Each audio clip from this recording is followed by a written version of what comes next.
इसकी बात करते हैं ना, तो एक अचूक सटीकता की उम्मीद करते हैं। मतलब बिल्कुल इंजीनियरिंग की तरह, जहां सब कुछ एकदम बाइनरी होता है। जैसे अगर हड्डी टूटी है तो एक्सरे में वो एकदम साफ सफेद लकीर की तरह दिख जाएगी। हाँ, बिल्कुल। ये इंसानी फितरत है कि हमें चीज़ों को अलग-अलग खाँचों में बाँटना और उन पर स्पष्ट लेबल लगाना पसंद होता है। ये एक तरह का सुकून देता है हमें। सही कहा आपने।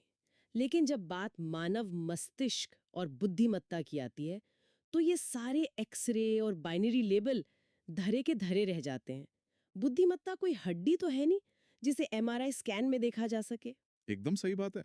ये एक तरह का निदानात्मक धुंधलापन है। मतलब बुद्धिमत्ता कोई एक भौतिक संरचना नहीं है जिसे आप बस उँगली रखकर दिखा सके। और इसी धुंधलेपन की परतों को आज हम खोलने वाले हैं। आज की हमारी इस चर्चा का आधार संज्ञानात्मक विज्ञान और मनोविज्ञान के कुछ बेहद दिलचस्प शोध पत्र हैं। हमारा मिशन ये समझना है कि जब हम किसी को स्मार्ट कहते हैं तो उसका असली मतलब क्या होता है, मनोवैज्ञानिक इसे कैसे मापते हैं, और एक स्मार्ट इंसान के दिमाग के अंदर जैविक स्तर पर असल में क्या चल रहा होता है। हाँ, ये एक बहुत ही व्यापक और दिलचस्प विषय है। तो चलिए इसकी परतों को खोलते हैं। मेरा सबसे पहला सवाल यही है कि क्या सिर्फ स्कूल के इम्तिहान में गणित के मुश्किल सवाल हल कर लेना और अच्छे अंक ले आना ही बुद्धिमत्ता है? उम्म, मुझे लगता है कि स्कूल के ग्रेड्स को बुद्धिमत्ता का अंतिम पैमाना मानना मनोविज्ञान के नजरिए से एक बहुत ही अधूरी तस्वीर है। तो फिर पूरी तस्वीर क्या है? मतलब मनोवैज्ञानिक इसे कैसे परिभाषित करते हैं? 1944 में डेविड वेक्सलर नाम के एक बहुत ही प्रभावशाली मनोवैज्ञानिक हुए थे। हम्म। उन्होंने कहा कि बुद्धिमत्ता सिर्फ एक खास दिशा में चलने वाली खूबी नहीं है। हम्म। उनके अनुसार ये उद्देश्यपूर्ण ढंग से कार्य करने, तर्कसंगत रूप से सोचने और अपने पर्यावरण के साथ प्रभावी ढंग से निपटने की एक समग्र क्षमता है। पर्यावरण के साथ प्रभावी ढंग से निपटना, ये हिस्सा मुझे सबसे ज्यादा दिलचस्प लग रहा है। हाँ, और यही सबसे ज्यादा मायने भी रखता है। हम्म। इसे हम रोजमर्रा की जिंदगी के एक उदाहरण से समझते हैं। बिल्कुल। मान लीजिए एक स्टूडेंट है सारा। उसे कल सुबह स्कूल में अपना फाइनल असाइनमेंट जमा करना है और रात के 11 बज रहे हैं। और अचानक उसका कंप्यूटर क्रैश हो जाता है, सारी फाइलें उड़ जाती हैं। अब इस स्थिति में वो क्या करेगी? एक प्रतिक्रिया तो ये हो सकती है कि वो घबरा जाए, रोने लगे और हार मान ले। लेकिन सारा ऐसा नहीं करती। वो अपनी तर्कसंगत सोच का इस्तेमाल करती है। तो वो कोई नया रास्ता निकालती है। हाँ, वो तुरंत अपनी बैकअप ड्राइव निकालती है, पास के एक 24 घंटे खुलने वाले साइबर कैफे जाती है और रात भर जागकर अपना काम पूरा कर लेती है। यही तो, ये जो सारा ने किया ना, वही असल बुद्धिमत्ता है। उसने अपने आसपास की बदलती परिस्थितियों को पहचाना, एक नई रणनीति बनाई और समस्या का समाधान निकाल लिया। तो मतलब मनोवैज्ञानिक इसी तार्किक सोच और संकट के समय निर्णय लेने की क्षमता को मापना चाहते हैं। बिल्कुल। और इस मापने की कोशिश की शुरुआत 1900 के दशक की शुरुआत में फ्रांस में हुई थी। वहां एल्फ्रेड बिने नाम के मनोवैज्ञानिक ने दुनिया का पहला आधिकारिक इंटेलिजेंस टेस्ट तैयार किया था। हाँ, मैंने पढ़ा है इसके बारे में। लेकिन उनका मकसद प्रतिभाशाली बच्चों को खोजना नहीं था, बल्कि उन बच्चों की पहचान करना था जिन्हें स्कूल में अतिरिक्त मदद की जरूरत थी। एकदम सही। और यहीं से फिर उस मशहूर शब्द का जन्म हुआ जिसे आज पूरी दुनिया आईक्यू के नाम से जानती है। एल्फ्रेड बिने के काम को आधार बनाकर विलियम स्टर्न ने आईक्यू का विचार दुनिया के सामने रखा। मतलब इंटेलिजेंस कोशेंट। उन्होंने इसके लिए एक फॉर्मूला भी निकाला था ना? हाँ, उन्होंने मानसिक आयु को वास्तविक आयु से भाग देकर उसे 100 से गुणा करने का तरीका निकाला। तो अगर एक 20 साल का व्यक्ति 15 साल के स्तर के सवालों को हल कर रहा है, तो उसका आईक्यू 75 होगा। बिल्कुल सही। और ये स्कोरिंग सिस्टम देखते देखते पश्चिमी देशों में बहुत लोकप्रिय हो गया।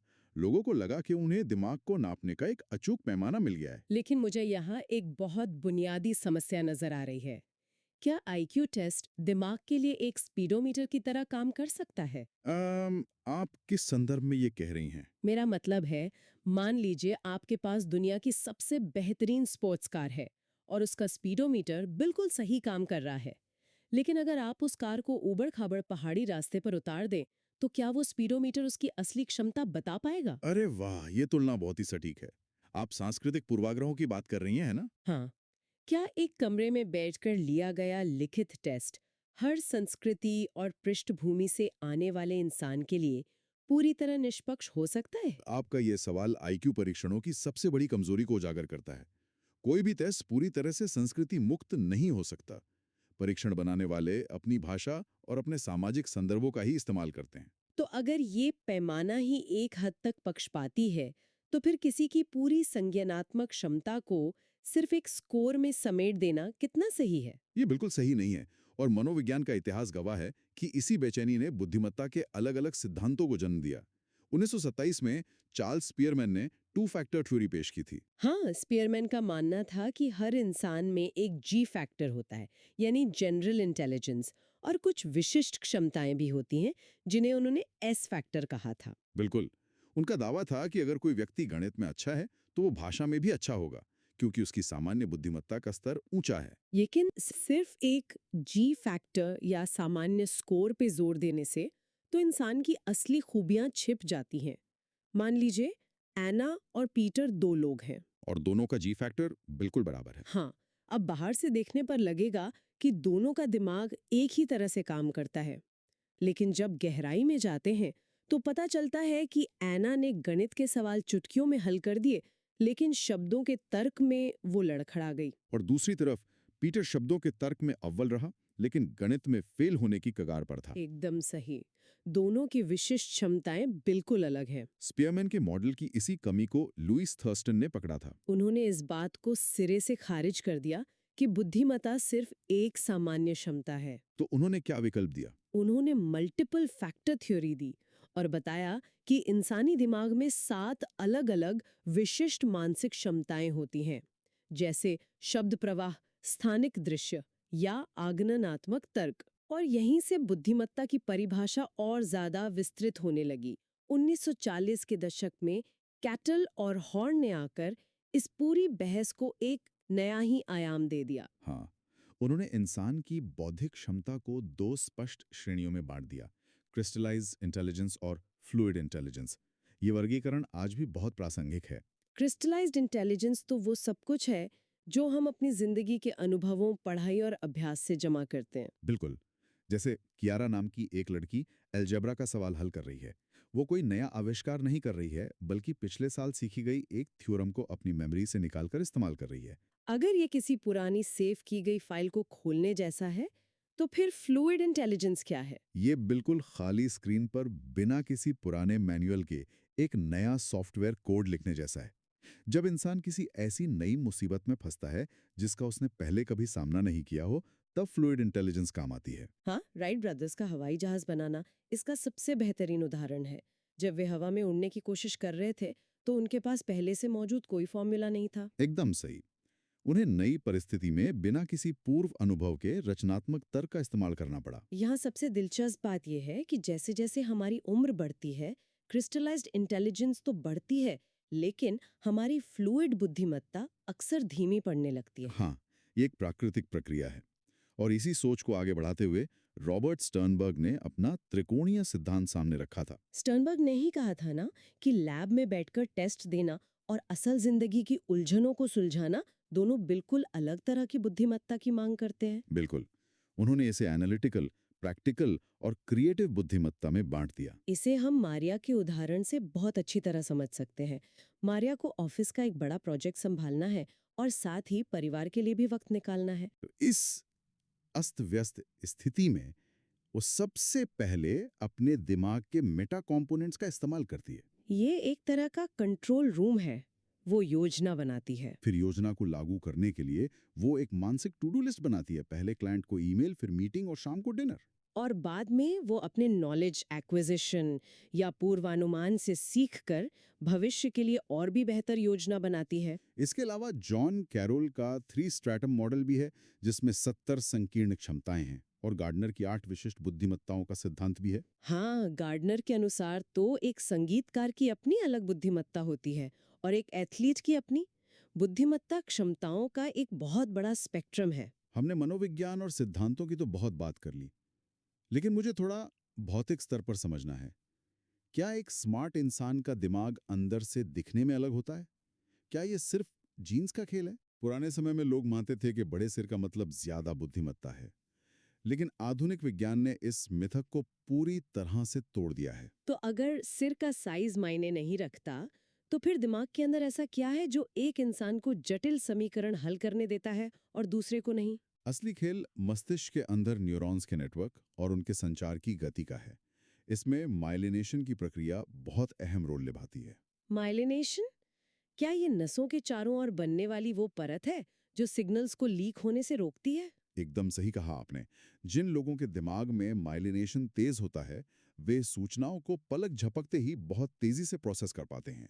और मैंने सुना है कि मस्तिष्क की बाहरी सतह पर जो सिलवटें या झुर्रियां होती हैं, उनका भी बुद्धिमत्ता से गहरा संबंध है। हाँ, हमारे दिमाग का बाहरी हिस्सा, जिसे सेरेब्रल कॉर्टेक्स कहते हैं, उसे ज्यादा न्यूरॉन्स को जगह देने के लिए खोपड़ी के अंदर मुड़ना और सिलवटें बनानी पड़ती हैं। मतलब जिन मस्तिष्कों में ये फोल्डिंग ज्यादा जटिल होती है, उनके पास जानकारी प्रोसेस करने के लिए ज्यादा वर्किंग एरिया होता है। बिल्कुल।